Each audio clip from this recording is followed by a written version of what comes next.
그리스도교 신앙생활을 한다는 것은 무엇일까요? 우리 기독교 신앙생활의 본질, 이걸 뭐라고 얘기할 수 있을까요? 교회 나온다, 예배 드린다, 이렇게 얘기할 수 있을까요? 기독교에 입문하여 입교하여서 내가 신앙생활을 한다 할 때 그 신앙생활의 제일 핵심이 되는, 요체가 되는 걸 뭐라고 얘기할 수 있는가?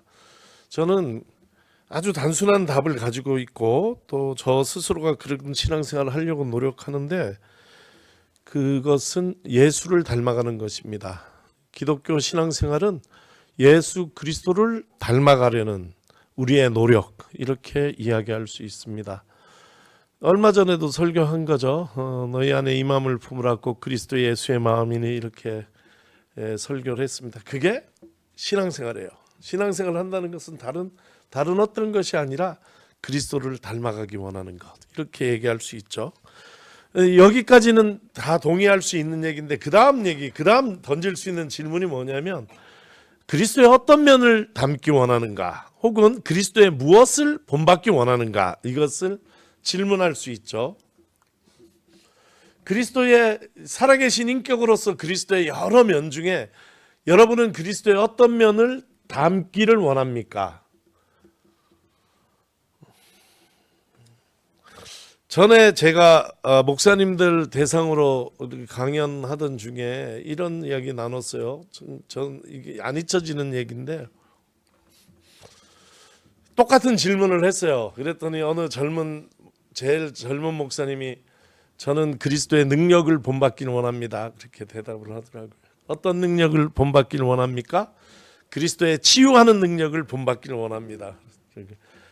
야, 왜 그걸 본받기를 원합니까? 목사님, 제가 개척교회를 시작했는데 기도하고 잘 준비해서 시작한다고 시작했는데 찾아오는 사람도 없고 너무 교회가 연약해서 너무 힘들다는 거야 지금. 그래서 치유하는 능력을 받아가지고, 예수의 치유의 능력을 내가 본받아서 병든 사람마다 안수하면 그대로 병이 낫고 귀신을 쫓고, 이런 능력으로 교회를 좀 일으켰으면 소원이었겠다, 이렇게 얘기를 하더라고요. 그 짧은 대화가 제게 잊혀지지 않는 것은, 제게도 그런 바람이 있던 시절이 있었기 때문이에요.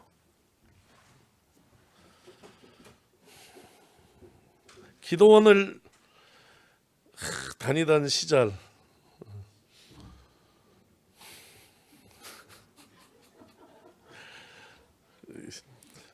여러분 지금 못 보셔서 그런데 약간 톰과 제리 같은 그 장면이 뒤에 막 펼쳐지고, 아유, 우리 방 집사님 너무 고생하시네.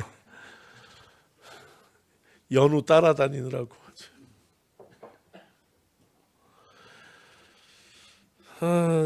기도원에 가서 기도하고, 기도원 뒷산에 있는 소나무 잡고 기도하고 그러던 시절에, 그때 바랬던 건 딱 하나예요. 성령 충만을 바랬거든. 성령의 충만을 바랬는데, 그 성령 충만의 동의어가 뭐냐면 성령의 능력이 내게 드러났으면 좋겠다 하는 거죠.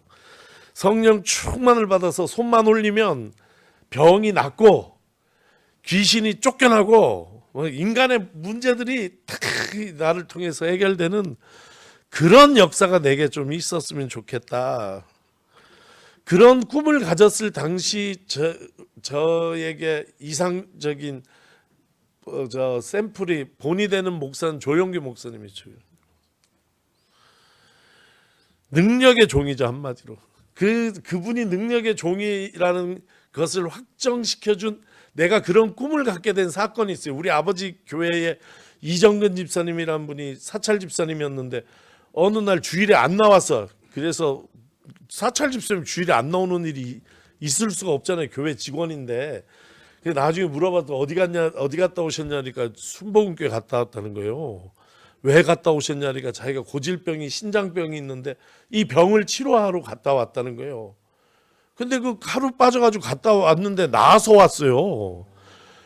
우리 아버지가 맨 붙들고 기도하고 그랬는데도 그렇게 안 낫던 게, 거기 갔는데 어떻게 붙들고 기도도 안 하고 오늘 하나님께서 신장병 치료하기를 원하십니다. 이 중에 신장이 안 좋아서 교회에 오신 분들 일어서시길 바랍니다. 신장이 어디 쪽에 있죠? 손 얹고 기도합니다 해가지고 기도했는데 그 즉시로 딱 나았다는 거예요. 우리 아버지는 맨 손 얹고 기도해 줬는데도 안 났는데, 그래서 야, 나도 저런 목사가 돼야 되겠다. 그때 제 머릿속에는 하나님이 쓰시는 목사가 있고 하나님이 쓰지 않는 목사가 있다, 이런 이분법이 딱 있었어요. 쓰시는 목사에게 능력을 주시고 쓰지 않는 목사에게는 개코나 능력도 없고, 이런 이제 딱 이분법이 있는 게, 그래서 하나님께 쓰임 받는 목사가 되려면 하늘의 능력을 받아서 목회해야지, 능력도 없는데 목회하면은 목회가 되겠나 해가지고, 그러니까 능력에 얻으려고 산에 가서 기도하고 나무 잡고 씨름하고. 그런데 우리 교회에 의외로 나무 잡고 씨름했다는 사람들 많더라고. 일부 예배 때도 있고 여기도 좀 있을 거예요. 나무 붙들고 씨름한 사람들. 그때 우리 교과서가 이런 책에 나는 할렐루야 아줌마였다, 이런 책은 지금은 구하기도 어려운 책인데, 전에는 저런 책 보고 교과서처럼, 이게 저 사진의 주인공은 조영기 목사 장모 최자실, 그때 권사 나중에 목사님인데, 저런 책 보면은 그런 얘기가 써 있는 거예요. 능력 받는 법이 기도와 금식밖에 없다. 기도 오직 어려움이 있더라도 실망하고 좌절하지 말고 행여라도 부정적인 생각 품지 말고 기도와 금식으로 이겨내면 반드시 하나님께서 능력 주시고 쓰신다. 이렇게 막 저런 책을 읽으면 막 가슴이 뜨거워져 가지고 저렇게 살아야 되겠다, 막 그런 생각을 받았었어요. 저도. 그러니까 나 그 목사님의 마음이 이해가 가네. 그 젊은 목사님의 마음이 이해가 가서, 아유, 그 얘기하는 그 심정도 이해가 가고, 그런 꿈을 품었었던 저도 생각나고 해서, 제가 목사님들 대상으로 얼마나 많은 대화를 하고 강의를 많이 했겠어요. 오간 이야기만 치면 그 사람 얘기가 잊혀지지가 않는 거예요. 예. 그러나 다행히 이제 저는 조금 이제 신앙의 단계가 그걸 좀 넘어선 것 같아. 이 단계가. 그래서 야, 꼭 그렇게 이분법이 맞는 게 아니다, 이런 생각도 할 줄 알고 조금 더 성숙한 신앙인이 되어가는 중에 있는데, 이런 마당에 여러분에게 물어보고 싶어요. 이거 물어보고 싶어요. 어떤 점을 본받고 싶습니까? 여러분은 예수님의 어떤 점을 본받고 싶습니까? 예수님은 닮아가는 게 신앙생활이라고 한다면 여러분이 닮고 싶은 예수는 어떤 분이십니까? 예수의 어떤 모습을 닮기를 원하십니까? 저는 요새 약간 이쪽으로 왔어요. 이쪽으로 왔어. 여기 있잖아요. 제일 마지막에 요것만 같이 읽어봅니다. 시작. 나 이쪽으로 왔어요. 그래서 전에는 막 손만 얹으면 병이 낫고 이거 원했는데, 요새는 이게 그렇게 감동이 되는 거예요. 예수님께서 좌절한 마음으로 실망 가운데 고기 잡는 노동하는 제자들을 위해서 먼저 해변가에 오셔서 손수 불을 피우시고 빵과 고기를 준비하셔서 요리하신 다음에 제자들을 향해서 얘기하는 게, 와서 아침을 먹어라.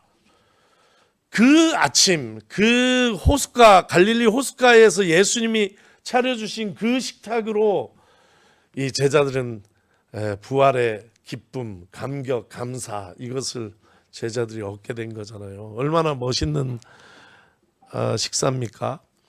제가 목회하는 선배들의 좋은 점, 후배들 좋은 점 많이 들어서 저도 닮아가려고 하지만, 그 중에 와서 아침을 먹어라 이것과 관련해서는 우리 교단의 총회장을 지낸 박상규 목사님이라고, 광주 성광교회 목사님, 그분이 이민 목회를 할 때 참 잘했는데, 이민 목회가 굉장히 어려운데 이민 목회 망한 사람들이 많은데, 이분이 목회를 잘했는데 내 마음에 감동이 되는 거는 다 와서 아침을 먹어라 이 목회예요.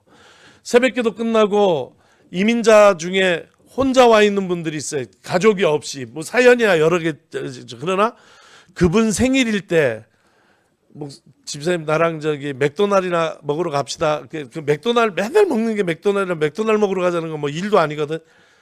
차에 태우고 갔는데 가면 자기 집인 거야. 맥날이 아니라 자기 집에 가서 가면 미역국이 끓여져 있고 식탁이 이렇게 소박하지만 차려져 있어서 집사님 오늘 생일이죠. 따뜻한 미역국 한 그릇 드세요. 그럼 그 미역국에 눈물 흘리지 않는 사람이 없어요. 그리고 아침 7시면 세탁소 문을 열고 일을 하는 노동하는 교인들을 먹이려고 그 보온통 같은데 미소숲 같이 따뜻한 국물 그거 가지고 그 가게에 먼저 가 있는 거예요. 문열로 이제 그 집사님 모아서 문 열면 집사님 이거 따뜻한 국물 한 그릇 먹고 일하세요. 목회가 이제 이런 목회를 진정성 있게 해서 그게 와서 아침을 먹어라 목회잖아요. 그래서 난 청년들에게 와서 저녁을 먹어라. 어쨌든 해 먹이고 사 먹이고 같이 먹고 나누고 하는 그런 쪽을 나는 담기를 원해. 그래서 여러분이 저한테 목사님은 예수님의 어떤 면을 담기를 원하십니까? 이렇게 한다면 저는 요한복음 21장에 있는 와서 아침을 먹어라 하신 예수님을 담기를 원합니다. 이렇게 대답을 하겠어요, 지금은. 그리고 여러분에게 또 묻습니다. 여러분은 예수님의 어떤 모습 담기를 원하십니까? 예수를 본받겠다는 생각을 하고 있다면 일단 신앙의 어떤 경지에 이미 들어선 게 대단한 것이에요. 내가 내 사는 동안에 예수를 좀 닮아보겠다 이런 생각을 하고 있다면 이 신앙의 출발이 아주 좋은 거죠. 여기에 표대가 세워졌다고 할 수 있죠. 그런데 예수를 닮기를 원하는 사람들이 있다 할지라도 제가 지금부터 얘기 드릴 예수님의 이 면을 담기를 원하는 사람은 거의 없어요. 근데 놀랍게도 성경은 예수님의 다른 면이 아니라 이 면을 닮으라 이렇게 얘기를 하는 게 있거든요. 근데 그리스도인 중에서도 그 면을 내가 예수님 본받아야 되겠다 이렇게 생각하는 사람이 잘 없는 그런 면이 있어요. 그게 뭐냐면 제가 이렇게 물어볼게요. 여러분은 예수님 어떤 사람으로 생각합니까?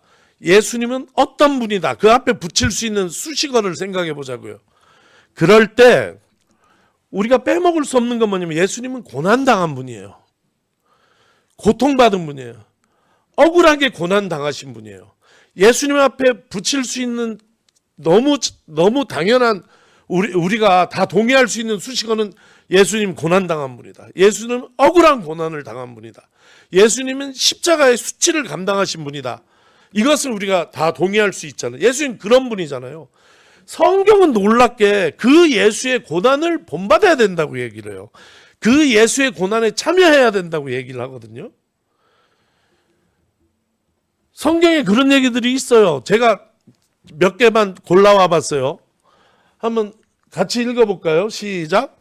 바로 그때에 그 성령이 우리의 영과 함께 우리가 하나님의 자녀임을 증언합니다.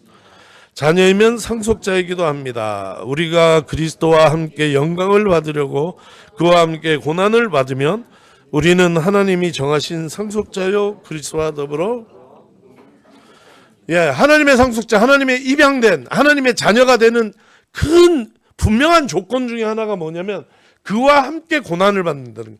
예수님이 고난받았듯이 우리도 받는 것이 그와 함께 공동 상속자가 되는 조건으로 얘기를 하고 있어요. 빌립보서 읽습니다. 내가 바라는 것은 그리스도를 알고 그분의 부활의 능력을 깨닫고 그분의 고난에 동참해서 그분의 죽으심을 본받는 것이다. 이런 얘기들이 있어요. 4개 가져와서 2개 더 읽어야 돼. 같이 읽습니다. 이제 나는 여러분을 위하여 고난을 받은 것을 기쁘게 여기고 있으며 그리스도의 남은 고난을 그분의 몸 곧 교회를 위하여 내 육신으로 채워가고 있어요. 바울은 뭐라고 얘기했냐면 내가 예수의 남은 고난, 예수가 못 다 받은 고난을 내가 받고 있다. 이렇게 얘기를 하는 것이에요. 베드로전서 읽습니다. 사랑하는 여러분, 여러분을 시험하려고 시련의 불길이 여러분 가운데 일어나더라도 무슨 이상한 일이나 생긴 것처럼 놀라지 마십시오. 그만큼 여러분은 그리스도의 고난에 동참한 것이니 기뻐하십시오. 그러면 그의 영광이 나타날 때에 여러분은 또한 기뻐 뛰며 즐거워하겠다. 고난이 찾아오면 기뻐하라 이렇게까지 얘기합니다. 엄청난 신앙의 경지죠. 그런 일이 쉽지는 않을 것 같아요. 이 성경 구절이 주는 메시지는 무엇입니까? 고난이 수치스러운 것, 부끄러운 것, 우리가 속히 벗어나야 되는 것이 아니라 고난 안에 놀라운 영적인 신비가 숨어 있다는 얘기예요.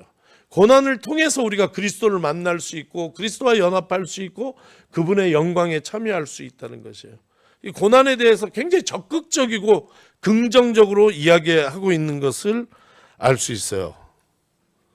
그러나 그럼에도 불구하고 그리스도의 많은 것을 본받는다고 이야기하지만 그리스도의 고난을 본받아야 되겠다 하는 사람은 잘 없어요. 오히려 반대로 나갑니다. 우리가 생각하는 그리스도는 고난당하는 그리스도 아니에요.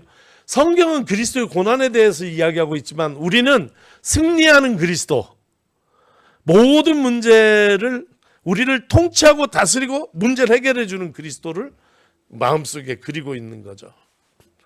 요새 이런 그림들을 한번 찾아봤어요. 불을 약간 이거 꺼져도 이게 너무 잘 안 보여. 이게 안 보일 수밖에 없는 게 이게 이즈니크라는 데가 니케아인데 거기에 동굴에서 발견된 프레스코인데 3세기 거예요. 그러니까 기독교가 국교가 되기 전 그림이에요. 예수님이에요. 무슨 어떤 예수님이에요? 이런 양을 찾으신, 이런 양을 찾아 헤매는 예수님, 사랑의 예수님, 이런 그림이 로마의 국교가 되기 전에 기독교 신앙의 예수를 표현하는 방식이에요. 이런 게. 근데 기독교가 제국 종교가 되고 기독교가 황제의 종교가 된다면 예수상이 완전히 바뀌어요. 약간 무서워지셨어. 크리스토스 판토클레토르라고 그래요. 판토클레토르. 만물의 통치자라고 해요. 그리스도 만물의 통치자. 그리스도가 이제는 다스리는 분이 조금 무섭지 않아요? 예. 아주 근엄하고 만물의 통치자 되시는 그리스도로 높아진 거죠. 그래서 이분은 사실은 누구와 상응하냐면 황제와 만물의 통치자, 전 세계의 통치자 되는 황제와 예수가 상통하는 것이죠. 그러면서 이런 양을 찾아 헤매시는 예수, 이런 상은 사라진 거죠. 고난당하신 예수에 대한 강조는 사라지고 통치하시는 예수님, 지배하는 예수님 이렇게 강조점이 옮겨갔어요. 그러면서 예수님의 고난에 대한 이야기가 사라지고 승리하신 예수님, 마치 마가복음에 나오는 마가복음 8장, 9장, 10장에 나오는 제자들이 있잖아요. 예수님께서 나는 여기 올라가면 직근 가는 이 길 가면 그 끝에서 나는 고난당하고 죽을 것이다. 이렇게 얘기하지만 그 얘기를 끝내 알아듣지 못하고 누가 더 큰 사람인지, 예수님 올라가면 나를 오른편에 나를 왼편에 앉혀달라고 얘기했던 그 제자들 같은 그런 마음들이 기독교에 들어오게 된 거죠. 그러면서 고난에 대해서 굉장히 부정적으로 생각하는 마음들이 들어왔어요. 성공은 혹은 건강은 하늘의 복인 반면에 고난은 혹은 내가 건강하지 못한 것은 영적으로 게으르거나 믿음이 부족해서 그렇다 하는 식의 이분법이 들어온 거예요.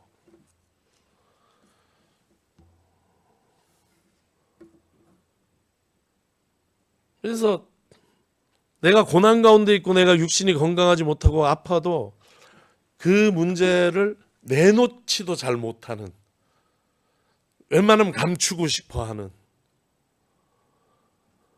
교회에서 그런 고난에 대한 상들이 굉장히 인과응보적이고 굉장히 유대교적이고 굉장히 신명기 28장적이고 굉장히 부정적인 그런 상들이 들어왔어요. 그래서 고난을 함께 견디고 고난받는 이들을 위해서 함께 기도하고 고난 가운데 우리가 서로 위로하고 힘이 되고 그 고난 안에 있는 놀라운 영적인 에너지들을 우리가 나눌 수 있는 이런 분위기가 안 되고 고난은 쉬쉬해야 되는 것이고 그것은 빨리 나 혼자 감춰야 되는 것이고 이렇게 같다 그런 얘기입니다.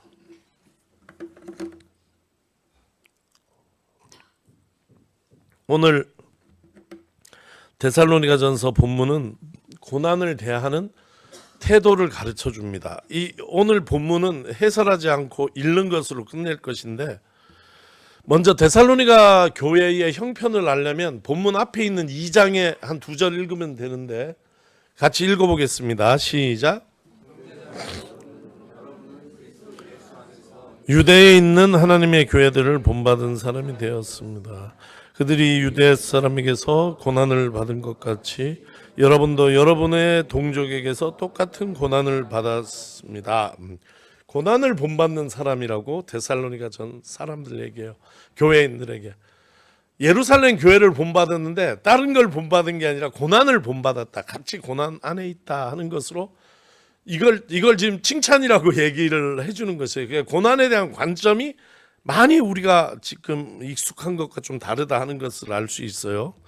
그리고 그렇게 고난 가운데 있는 설명하지 않아도 알겠죠. 여러분의 동족에게서 똑같은 고난을 받았다 하는 것은 핍박받고 있다는 얘기잖아요. 그들에 대해서 오늘 본문입니다. 3개로 나눠서 읽는데 같이 읽습니다.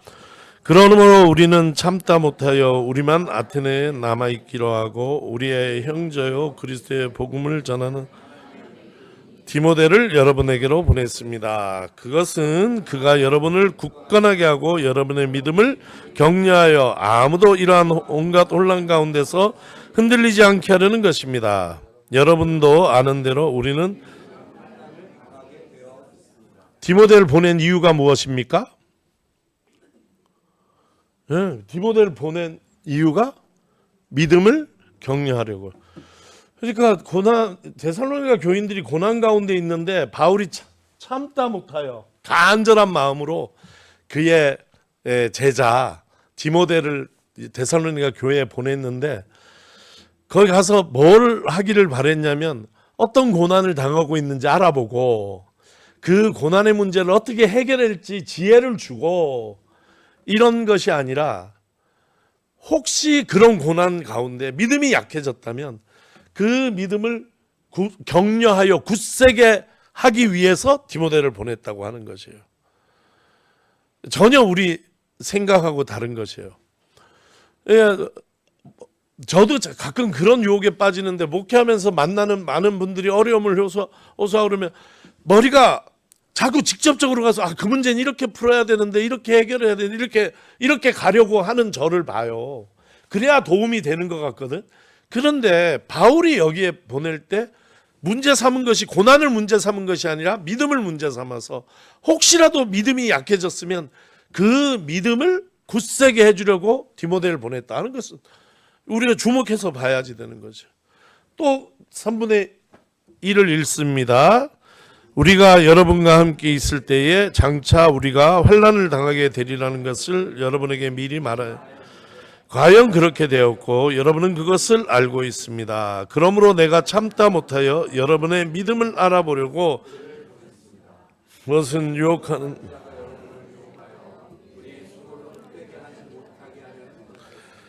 고난당하는 데살로니가 교인들에 대해서 바울 사도가 궁금한 것은 무엇인가? 딱 하나예요. 믿음을 알아보려고, 믿음을 잘 지키고 있는지 알아보려고. 그리고 마지막을 읽습니다. 그런데 지금 디모데가 여러분에게서 우리에게로 돌아와서 여러분의 믿음과 사랑의 기쁜 소식을 전하여 주었습니다. 또 여러분이 우리를 늘 좋게 생각하고 있어서 우리가 여러분을 간절히 보고 싶어하는 것과 같이 여러분도 우리를 간절히 보고 싶어한다고 전하여 주었습니다. 그러므로 형제자매 여러분, 우리는 여러분을 보고 우리의 모든 공경과 바울 사도가 기뻐한 이유는 데살로니가 교인들이 그 중에서도 믿음을 지키고 있었기 때문이에요. 그것 때문에 기뻐하였고 그것이 바울에게 위로가 되었다. 고난을 믿음으로 잘 견디고 이기고 있는 데살로니가 교인들의 모습이 바울 사도에게 위로가 되었다. 이렇게 끝나는 것이요. 저는 이게 무슨 해석이 필요할까 싶어요. 이야기는 하나예요. 고난 중에 있는데 바울 사도가 문제로 보는 것, 뭐가 문제라고 보냐면 고난 자체가 아니라 그 고난을 맞서는 믿음을 문제로 보고 있다 하는 것을 여러분 기억하시기를 바라며 이 말씀을 읽었습니다. 고난이 문제가 아니라 고난을 맞이하는 나의 믿음이 문제다. 제가 목회하며 느낀 게 있어요. 이제 목회하며 느낀 거 이런 거 얘기해도 괜찮죠? 그럴 나이도 된 것 같아. 이제 내가 목회를 해보니 뭐 이런 얘기 할 만한 것 같아. 지금 해보니 제가 분명하게 말씀드릴 수 있는 것은 고난이 없는 사람이 없더라. 그래서 제가 경험한 것이에요. 어떤 사람들은 어떤 사람을 되게 부러워해요. 저 사람은 완벽해 보이고 저 사람만 걱정이나 있을까? 저런 분들은 아이고 너무 부럽다 이렇게 얘기하는 그 분도 인생을 싸고 있는 한 커플만 안에 들어가면 그 안에 남에게 말하지 못하는 그런 어려움을 다 겪고 왔고 지금도 겪고 있더라 해서 내가 내린 결론은 뭐냐면 고난 없는 인생이 없다. 다 고난을 경험하고 있다. 혹은 겪어왔다. 넘어왔다. 그런 거예요. 그래서 이렇게 얘기할 수 있어요. 그래서 고난은 인생의 상수다. 변수가 아니다. 그냥 있는 거야 거기에. 모양이 다르지. 여러 형태로 찾아오지만 고난은 거기 있는데 변수는 무엇인가? 믿음이 변수다. 고난은 상수고 믿음은 변수다. 그렇기 때문에 바울 사도는 이 상수에 지금 관심을 가지고 그걸 해결해 주려고 노력하는 것이 아니라 이 변수, 그 고난을 이길 수 있는 힘이 어디서 오는가? 믿음에서 온다. 그러므로 믿음을 문제 삼고 믿음이 있는지 알기를 원하고 혹시라도 믿음이 연약해졌으면 디모데를 통해서 믿음을 굳세게 해주기를 원했다 하는 것이 오늘 성경의 이야기입니다. 여러분 제가 설교한 적이 있는데 믿음이 무엇입니까? 세 가지가 믿음이라고 했어요. 하나는 보이지 아니하는 것. 보이지 않는다는 것은 내가 경험하지 않은 것이에요. 보이지 않은 것에 대해서 확신하는 것. 이걸 믿음이라고 얘기해요. 첫째. 이거는 이런 거예요. 예를 들어서 내일 해가 뜬다고 나는 믿는다. 내일 아침에 해가 뜬다고 믿는다. 이런 건 믿음이 아니라는 거예요. 그거는 보이는 거잖아요. 다 아는 거잖아요. 그러나 내가 경험해 보지 않은 것, 확실하지 않은 것에 대한 확신. 두 번째는 무엇입니까? 신실함, 예수 그리스도를 닮아가는 신실함. 세 번째는 무엇입니까? 하나님에 대한 신뢰. 이런 것이 믿음이라고 얘기를 하는 것이거든요. 이 믿음의 본을 보인 분이 예수 그리스도다. 믿음의 본은 언제 보이는가? 고난 중에 보이는 것이에요. 믿음이 빛나는 순간, 믿음이 드러나는 순간, 믿음이 능력이 되는 순간은 어떤 순간인지 그게는 고난의 순간이 그러하다. 고난의 순간에 믿음이 드러납니다. 내가 다 평안하고 모든 것이 태평스러운 때에 믿음이 드러나지 않아요. 믿음은 내게 어떤 위험이 찾아오고 손해가 될 만한 일들이 찾아오고 어려움이 찾아올 바로 그때에 믿음이 빛나는 것입니다. 그러므로 예수의 믿음이 빛난 자리는 어디입니까? 겟세마네 기도 자리입니다. 아버지여, 할 수만 있다면 이 잔을 내게서 지나가게 하시옵소서. 예수 기도했잖아요. 그 성경이 얼마나 절절하게 예수의 고통을 얘기하는지 몰라. 예수님이 고통스러워하고 너무 놀라서 당황해서 예수님 기도했다고 성경이 얘기하잖아요. 그러나 예수가 들은 건 하나님의 침묵이에요. 예수가 마땅한 것은 하나님께서 그 고난을 해결해 주시는 능력으로 찾아온 것이 아니라 하나님의 침묵, 아주 그 차가운 외면, 그것을 예수가 경험한 것이잖아요. 예수님께서. 그러나 그 침묵 앞에서 끝까지 하나님을 신뢰하면서 내 뜻대로 하지 마시고 아버지의 뜻대로 하옵소서. 가장 큰 믿음의 본을 보여주신 것이죠. 예수님께서 친히 이 고난을 지고 가셨다는 것이 얼마나 우리에게 힘이 되는지 모릅니다.